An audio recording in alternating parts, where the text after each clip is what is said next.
Mr. Potato Head and I are just about the same age. In 1958, 2 years before I was born, he was created by George Lerner for the Hasbro Corporation. He was the first toy marketed on TV and was continuously created and sold since his creation. His special feature is that he's anthropomorphic, which is objects that are assigned human characteristics. He inspired me as a child and continues to today. Bringing characters to life has always been a passion of mine. I am the elephant on the left. I paper mache'd over balloons and stuck them together and made my Halloween costume. As a younger adult, I picked up paper mache again, doing special projects like this. This was a book brought to life of the Animal Cafe, and I made the pig, and I made the elephant, and I continued to renew my love of Halloween. This was a marionette that I made for the Children's Museum back when it was in Portsmouth, and it was made out of PVC pipes, and it was the beginning of projects that I did that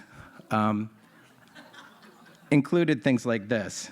I was a camp counselor in Hillsborough, New Hampshire for many years, and it was work that I did that was fun. I didn't know it at the time, but I was preparing myself for an important epiphany that the combination of work and play was a necessity for doing my best work. Those camp experiences prepared me for other camps like Haystack Mountain School of Crafts, where I taught classes and, in this case, helped them with their entry for the 4th of July parade, which is a major event in the town of Deer Isle.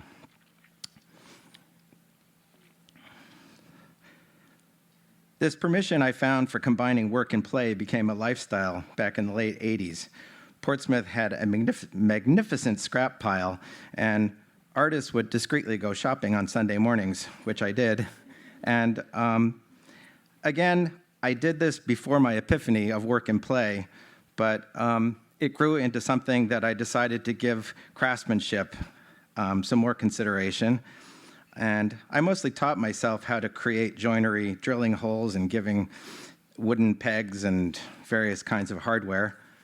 Color was important too.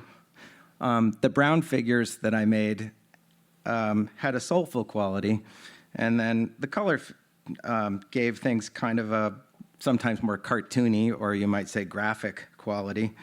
I like to make the objects still visible in what I created so that there was an element of discovery for the viewer.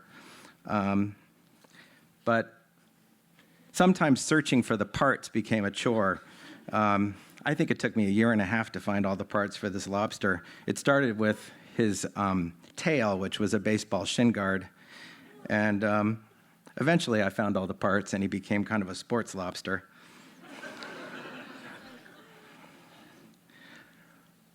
Once I started cutting things up, I had much more control over the storytelling. And it wasn't so much about using the found objects as objects, but as raw materials.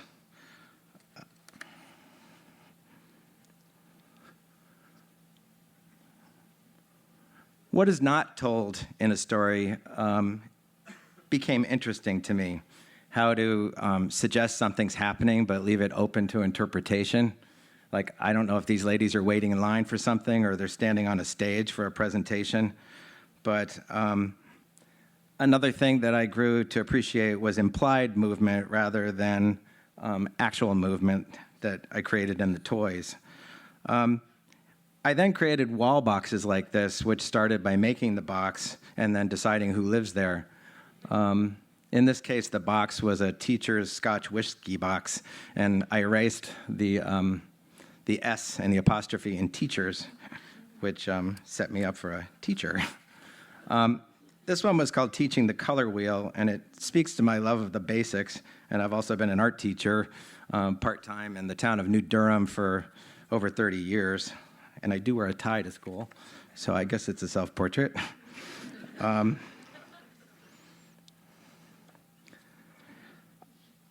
I like when repurposing something refers to its original place in the world. So when I created this background, and the question of who lives there, it was perfect to have his necktie be an actual piano key. And the feeling of nostalgia and a vintage quality is something I like to create in this work. While creating found object work, I have also continued theater arts with some long-running programs. This is Telluride, Colorado, where I've been the prop master for the Mudbutt Mystery Theater Troupe for now 28 years. And I enjoy working in cardboard because I do it quickly.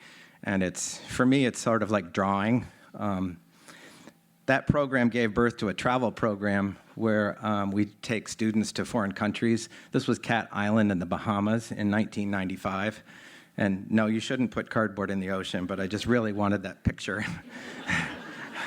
It actually got stolen by the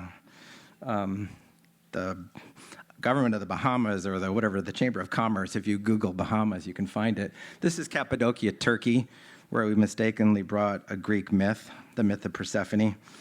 There were teachers with mustaches and ties that needed to talk about that, because I guess there's some history there that made them not want a Greek myth. This is Tibetan kids in Dharamsala, India. There are children's villages created in India for preserving Tibetan culture, and that was an amazing experience.